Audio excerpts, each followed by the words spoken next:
Hello and welcome to A Mighty Blaze's Celebrity Author Spotlight Thursdays. I'm Jenna Paone and I am so thrilled. I have two incredible authors with me today to lead a fabulous discussion, Christina Baker Kline and Alex George. Welcome, guys. Hello. Hello, it's so nice to see you.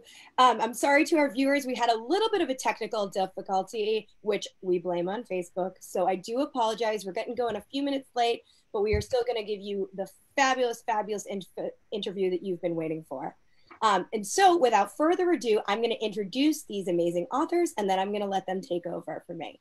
First up, we have Christina Baker Kline, a #1 New York Times bestselling author of 8 novels, including The Exiles, Orphan Train, and A Piece of the World. Christina Baker Kline is published in 40 countries. Her novels have received the New England Prize for Fiction, the Maine Literary Award, and a Barnes & Noble Discover Award, among other prizes, and have been chosen by hundreds of communities, universities, and schools as one book, one read selections. Her essays, articles, and reviews have appeared in publications such as the New York Times and the New York Times Book Review, the Boston Globe, the San Francisco Chronicle, LitHub, Psychology Today, and Salon. And her newest novel, The Exiles, coming this September, is already racking up the raves, including this beauty from Paula McLean, #1 New York Times bestselling author of The Paris Wife. Master storyteller Christina Baker Kline is at her best in this epic tale of Australia's complex history, a vivid and rewarding feat of both empathy and imagination. I loved this book. Welcome, Christina. Thank you so much for being here. Thank you. Next up, we have the man of the hour, Alex George. We're celebrating his new release, The Paris Hours. Alex George is a triple threat. He runs the amazing Unbound Book Festival. He owns Skylark Bookstore, which we're going to be talking about a lot today. And he is a famed novelist, with his latest, The Paris Hours, being a Book of the Month Club selection and a Best Book of the Month from Amazon and an Indie Next pick. But let's add another accolade. He's also one of the kindest, most generous writers around. And wait, there's more. He's also a lawyer, because there's nothing this man cannot do. You're so really, really unaccomplished, Alex. So thank you. His novel, A Good American, was published by Amy Einhorn Books, an imprint of Penguin Putnam, in February 2012. It was a #1 Indie Next pick, a Barnes & Noble Discover New Writers pick, and an Amazon Best Book of the Month, a Midwest Connections pick, and a Library Journal Best Book of the Year. It was a national and international bestseller. Setting Free the Kites was published in 2017, also by Penguin. It was an Indie Next pick, a Barnes & Noble Best Fiction pick, a Library Reads Choice, and a Midwest Connection pick. It also won the Missouri Prize for Fiction in 2018. So basically, I could have just listed all of the awards in the world and just said you have won them all. Does that sound like I could have eliminated all of that and just, here are 2 people that have won a lot of awards. Let's let them talk about those. Thank you guys for being here. It's such an honor to have you both. I'm a huge fan of both of your work, and I can't wait to hear this discussion. I'm going to turn it over to Christina and let her interview Alex. And I'm going to keep an eye out on the chat to see if there are any viewer questions. If you have any, please submit them. The authors would love to hear from you. Thank you, guys, and go ahead, Christina. Thank you so much. I am just thrilled to be here with Alex. In the writing world, in addition to being a novelist, as you've said, he has a bookstore, this amazing bookstore. And Alex, you also run this incredible Unbound Festival. And so he's very much a celebrity, even separate from his, prodigious output as a novelist. And I met you first when I came to the festival and had a really amazing time there. So I can't wait until we get back there in real life one day soon. Neither can I. Yeah, it was cancelled this year, and we're all still slightly in mourning. But we had some online events that we called Housebound Unbound, and we realized that next year, of course, we have to call it Rebound Unbound for when perfect when we come back. So. Yeah. Well, so I was just thinking that here we are. This book has gotten so much buzz. I was really lucky to get an early copy, and I was so delighted to blurb it because it just captures Paris in the 1920s in this beautiful way. You have cameos from famous, writers and other people in the book, and yet what it's grounded by are these very real people, 4 characters who are threaded through the book, and their stories keep coming in and out. So I'd like to ask first, we'll get to the book in just one second, but before that, you were going to be on a big book tour right now. We were just chatting before we started about how you were really going to be on the road between, I think, St. Louis and somewhere else. And so what is it like for you now running a book tour from your own home? It must be very strange. Well, I get to see more of my children, which is usually a good thing. It's been interesting, and obviously, you know, as you know better than anyone, the build up to a book, there's this incremental thing, and pressure grows, and excitement grows, and you spend all of these years sort of on your own, typing away, creating this thing, and then this moment, this unique moment in the life of a book where there's this vertiginous 180 that we writers have to do, from being these introverted people sitting at their desks staring at their screen to suddenly becoming these people who can talk to anybody, and it's not always easy, and certainly not for me, but and it takes a fair degree of sort of, you know, you need to sort of gird your loins for it, and it's been an interesting experience to have had that sort of have the rug ripped away from underneath me and not to have to do that. And what I realized, I sat down on Tuesday morning, which was the pub date, and just sort of thought, well, I need to have some thoughts here. And I wrote a blog post about it. And what it made me realize was, although a lot of the focus is on the tour and on those publication events, actually that's a sort of bright, shiny object that actually takes away from what's really important. And what is really important is the fact that we as writers have this incredible privilege that we are able to share our stories with other people. That's right. And that is what is important. You know, I mean, look, being on a best of this list or most anticipated, that list is lovely, but it's not really the point. The point is knowing that your book is in people's hands and being read, and that you're moving people. And having the glitzy stuff taken away just actually paradoxically reinforces that, and it made me remember what was really important, and that's the story. It's the stories that we tell, and you know, the book is out there now, and you know, it is this funny thing that you write this book and you don't see people reading it, or you rarely do, but you know it's out there, you know it's happening. And that is the important thing. So it's been an interesting, and there have been moments of great joy, you know, a few moments of disappointment, but overall it sort of refocused my attention a little bit on the essence of the thing, which is the writing and then the reading. I think there's an essay there that you should write. You know, this week I was rereading E.M. Forster's book, Aspects of the Novel, which is a book about writing. And while you were speaking, it was reminding me of one of his points, which is that novels are actually so different from real life in that we go through our lives with a carapace. People can't see inside us, but we create worlds as novelists where we're revealing what people feel and think and what it's really like to be someone else. And I felt that so deeply when I was reading your book, Alex. So let's talk about it. Tell us about your book. What is it about for those who haven't read it yet? The book takes place over the course of one hot summer's day in Paris in 1927. And it's a novel, but there are really 4 separate stories in the book, and they are told in strictly rotating chapters. And whilst the stories cross-pollinate each other and intersect, each one has a principal character in it. So it's really the story of these 4 people as they go through their day. So there is an impoverished artist who is, I suspect, not a very good artist, and he's on the run from some mobsters to whom he borrowed money from. There is a writer, a journalist, who is looking for his daughter. Then there is an Armenian puppeteer who's a refugee from the Armenian genocide, and he performs puppet shows for the children of Paris in the parks there. But he performs them in Armenian, so in a language that really nobody else can understand. And then finally, there is the maid of Marcel Proust. And the story really began with her. And I was reading the memoir of Proust's actual maid, who was called Celeste Albaret. Mm-hmm. And she wrote at one point in this memoir, which is a wonderful book, about how Proust asked her to burn his notebooks. And he had 32 notebooks which really contained the bones of all 7 volumes of In Search of Lost Time.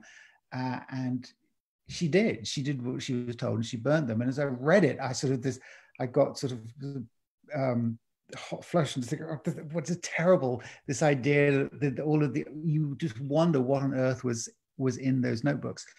And I always say that novelists are like magpies. We're always looking around for shiny objects, which we can then take and then use, whether it's in this book or the next book or book three books away. You keep all of these things somewhere in the back of your mind. And I just thought, yeah, and gauging my own reaction to it, I thought, well, gosh, burning books is clearly something that affects me, and so that was really, and that was the seed from which the rest of the story came, was really from that. Yeah, I describe it as a sort of spidey sense that you have. Yes, when there's a story. I have heard that same expression. Yeah, and you just, it really gets in your, and I have written novels that I didn't ever quite feel that way about. And I've, only in my old age have I kind of realized I will never write a book again that I don't get that feeling about, because those are the really special books. Yeah, for sure. And that spidey sense is so true. And I've just begun a new book, but it's actually my 3rd time out, because I tried 2 others and I wrote 20,000 words of one and 10,000 words of one. And I just realized after a point that actually that thing you're talking about, it wasn't there. Right. And so that to me is the biggest advice you can give to an aspiring writer, is that you really need to be fully engaged in and with the spark, because this book is so driven by that spark. I mean, you feel it as you're reading it. So my question for you is, you started with the spark and with this character, and how did the other characters emerge for you?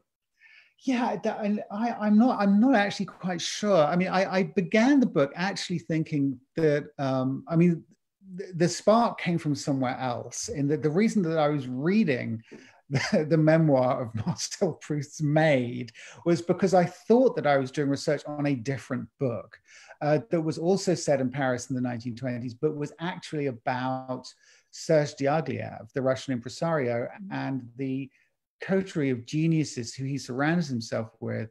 And it's an astonishing story. He had sort of Marc Chagall, who painted the backdrops, and Debussy and Ravel would write the music, and Coco Chanel would design the costumes. I mean, it was insane. And I thought that was the story I was going to tell. And that was why I was reading about Proust. But then I realized that these people actually didn't need their story told. You listen to a Ravel melody or a Marc Chagall. Look at a Marc Chagall. The genius speaks for itself. And also by nature, I'm drawn to sort of smaller stories, and I was worried that I just wouldn't be able to honor them correctly. So I decided to write these sort of smaller stories of, quotes, ordinary people. But because of the thing with the burning of the books, that was an easy one. Like, well, we'll have somebody who's not famous, but who's sort of what we say nowadays, famous adjacent. Yeah, right. And then the other ones. So the puppeteer, the Armenian puppeteer, there was a specific reason for him. And I have a friend in London who I used to go and watch soccer games with every Saturday, who is of Armenian descent, and he would tell me about all of the atrocities that were committed in 1915, and about the campaign to have those atrocities recognized as genocide. And it was just something that at the time I had never heard of. And and I just never forgot it. I guess that was another sort of shiny object that I just sort of packed away. And, you know, one of the privileges that we have as writers is to be able to shine a little light on things, whether they are important or whether they're fripperies. It doesn't really matter, but you can just, this is something that bothers me or it engages me in some way, I'm passionate about, and so I'm going to tell you about it. And so it felt that just letting people know that this thing existed, which many people are unaware of, was just, it was an opportunity to do that. And, you know, I don't do it in any way to preach or proselytize, but just to inform people in a way. Well, it's also normalizing. Back to Ian Forster. I mean, he talks about verisimilitude and how things in real life might not seem like material for fiction, but the canvas can be quite broad. And I loved that you did that. My new novel coming out in September is about the convict women who many people don't know were sent over as breeders, essentially, to populate Australia. And it's a very interesting story. I didn't want to be didactic, and you were never didactic. But I love that some people will learn about it who didn't otherwise know. So that was a question for me about that character, for sure. Yeah. You know, another thing you do so beautifully is sometimes when writers bring in real life characters, real people who existed, like Hemingway, Josephine Baker, it can feel gimmicky. I mean, just to be completely blunt, as we know, like, because these people existed, they're trying to coexist here with fictional characters, but it never feels that way in your novel. How did you do that? How did you make it feel very natural? Well, so I mean, it was interesting because all of those characters, as I said before, they were originally going to be in the middle of the book. And when I refocused the book to these other people, I still wanted to maintain some of that. And so they're there, but they're very much on the periphery. And they sort of add a little seasoning, I think, and they provide fixed points that the reader can sort of latch onto and identify with, so that people know a thing about Hemingway, or they might know something about Josephine Baker. And so it's a way of sort of positing the thing in a time and in a place, which I hopefully is helpful.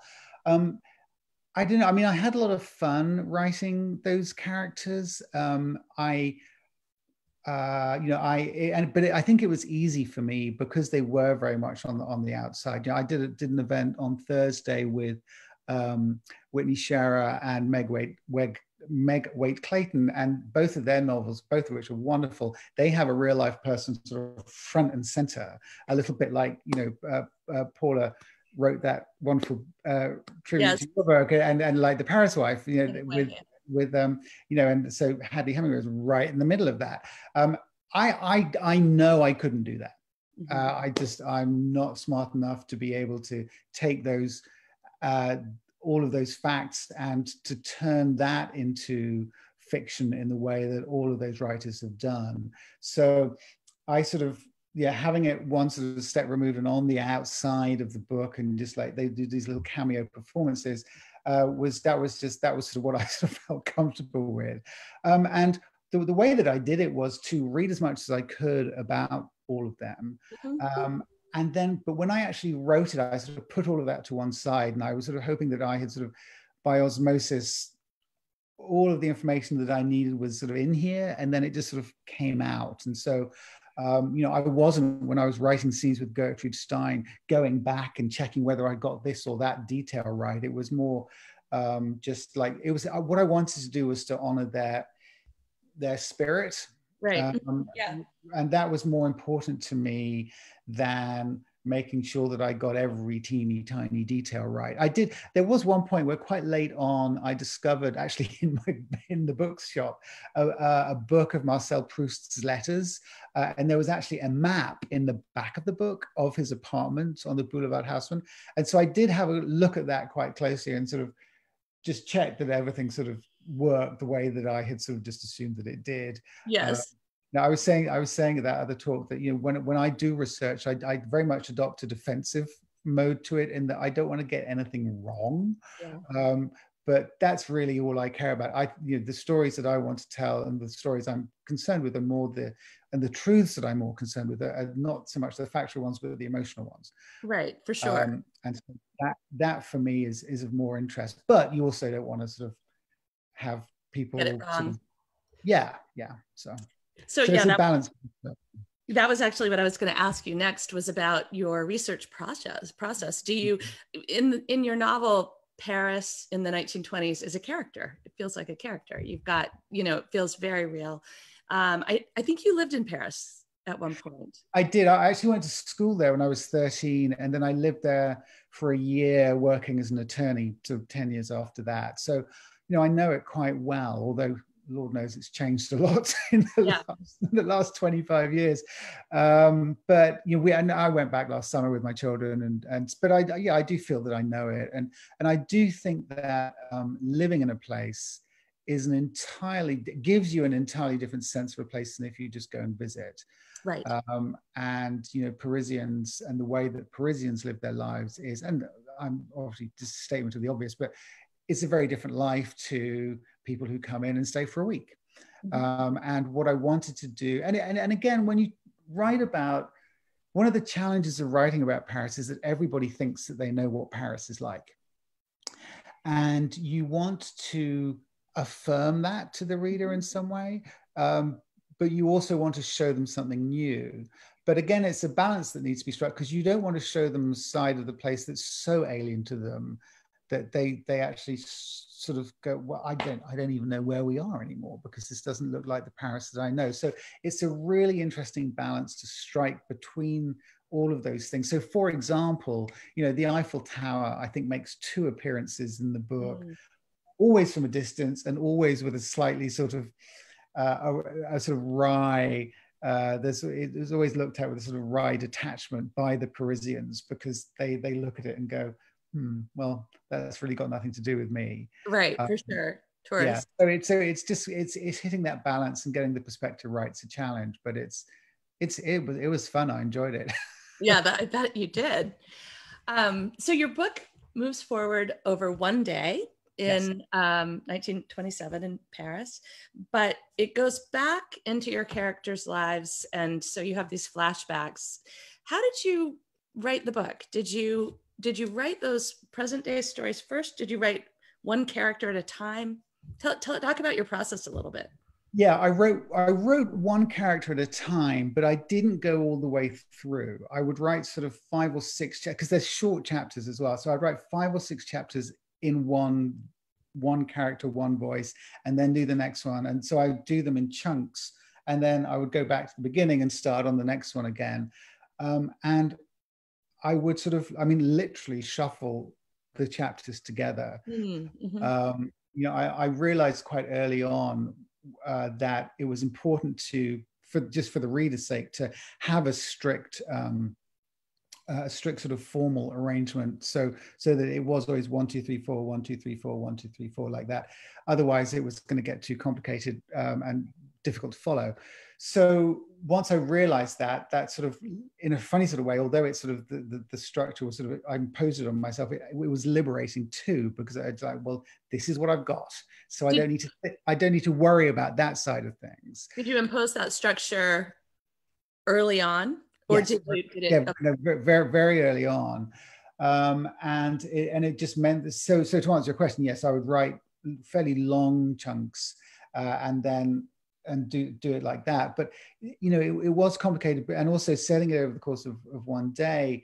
The whole point, of course, was that chronologically you begin, and then every chapter, the day moves forward, and you can't sort of get halfway through and suddenly jump back to the morning if you're suddenly in the middle of the afternoon. And there were moments when that happened, because you move things around, and I'm just going to put this over here, and then you suddenly discover that on page 72 there's a glitch in the space-time continuum, because we just jump back. So there was a lot of it was a complex thing to where in the editing process to make sure that everything was going in the same direction all the time.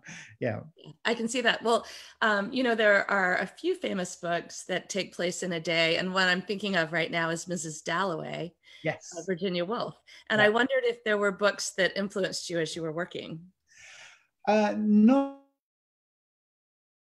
one, and then obviously Ulysses, another one. Which, and in fact, in an earlier draft, James Joyce actually appeared in the novel. Nod. He was, and I sort of thought about it, and I thought, yeah, but I wasn't even going to name him. He was like, there was this tall man with very thick glasses, and sort of who was in Shakespeare and Company reading a book, and then just walked out. But I sort of thought, no, I probably won't do that. But no, in terms of that. No, I can't remember now where I got the idea of putting it all in one day. Yeah. But there are multiple times during the course of writing it when I was asking myself, why on earth did I think this was a good idea? Because it was complicated. But no, I didn't have any particular book in mind. And the irony, of course, is that people now, it's funny how after a book is published, suddenly other sort of ideas and the conversation changes a little bit, and people are talking about The Hours, of course, which is by Michael Cunningham, which is an adaptation. Brilliant book. So I don't know whether you say it was based on Mrs. Dalloway, but and of course The Hours and the Paris Hours, and I think somebody somewhere gave me a lot of credit for thinking of something that had never actually occurred to me with that particular book. But, it's so true. It actually didn't occur to me either. Yeah. I know we have some questions coming up from listeners, but I want to ask you one last question, which is I'm curious about every time I read a novel, I feel like I learned something new, kind of, or a number of things, but I wonder if there's anything that you learned in the process of writing this book, or if there was anything that surprised you. I one of the things that I really enjoyed was the research into the real people. Yeah. And a lot of the history as well. I really enjoyed reading about Josephine Baker in particular, who I knew a little bit about. And she was originally from St. Louis, and so people in Missouri always sort of woohoo excited about that. But there's one character in the book who is the nightclub owner, and he is actually based on, I changed his name, but he's based on a real person who I read about. And one of the extraordinary things was that I was at Book Expo last year and was doing the round tables where all the sales reps come and talk to you about the books that they have coming out. And one guy sat down at our table and said, I'm going to tell you about this new book. It's the craziest story you've ever heard. It's about a guy, he was an African-American guy who went off to fight in World War I for the Foreign Legion. And then he became a pilot. And then he went to France. And then he opened the nightclub. And I was there just going, I can't believe, I thought I was the only person who knew about this guy. I got a book. Somebody wrote a book about him. That's amazing. And it's just an extraordinary life.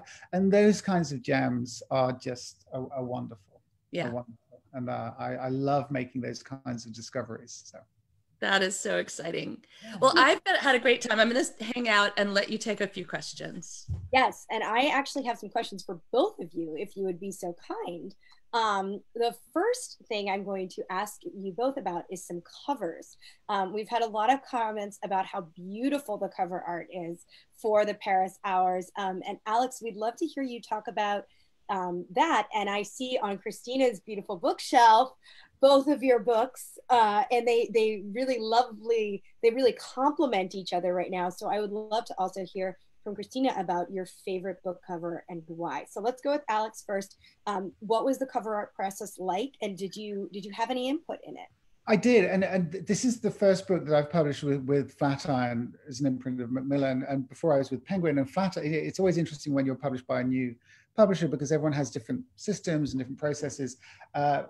Macmillan are really interested in covers, and they sent me this long questionnaire about all of my previous books and what did you like about this and what didn't you like about it, and asking me to comment on books that were published sort of 15, 16 years ago. And the curling of toes that went on was immense.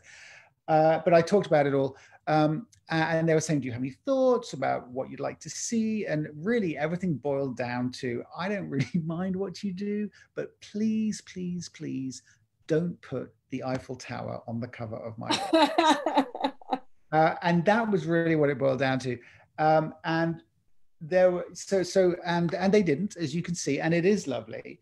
And I love this cover. There's always an exciting moment, and Christina, I'm sure you've had this too, where in the life of every book, you get an email from your editor, and it said that the title is cover exclamation point, and then it says, well, here it is. I mean, and I've got these so many times. They're always there. Here it is. We've gone back and forth, and we're so excited. We think this is perfect, and we hope you do too. And then at the bottom of this email, there's a JPEG, and you look at it and you go, okay. And then eventually you click on the JPEG, you close your eyes, and then you open them, and you just don't know. You just don't know what you're going to see. And this beauty, this is what came out that last time around. We did not change a single thing about, well, there's a little thing up here by a certain... I didn't recognize author. I don't have the finished book, so I didn't... well, I'll send you one, because we added that later. Anyway, but the cover was basically, that was what it was. And it was perfect and wonderful. And I love the fact that, I love the green, I love the fact that it's an interior shot.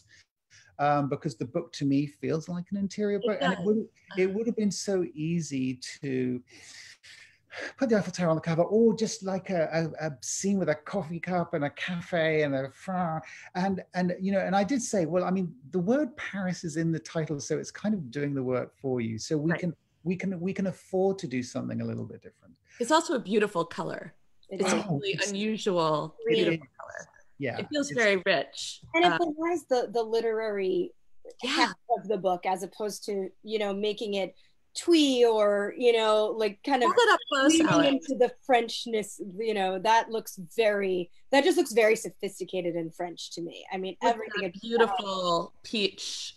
You know, I live in that apartment building and wear that outfit. Right, there's a little bit of red down the, or orange down the side, which is gorgeous. So yeah, it was wonderful, but it was not always thus. You know, we have sent covers back in the past, and that's always a fun. That's what agents are for. Right. Can you please tell us that was horrible? But the thing about covers, of course, is that, I mean, publishers, they care what the authors think. They want the authors to be happy, and so every time that there has been comments, they have always been wonderful and have changed and have worked with me to you know, to get it to a point where I'm happy. But with this one, I mean, it was like out of the gate, perfect. That is so unusual and amazing. And Christina, do you have any favorite covers from the past, or could you maybe give us a little sneak idea? I wish I had it. I think I'm getting it tomorrow. We're just getting. Gosh, we're just missing you. I know, we're just getting the advanced reading copy. They were just printed, and I actually love the cover of The Exiles, which I did put on Instagram and Facebook and Twitter if anybody wants to look for it. I just think it's great.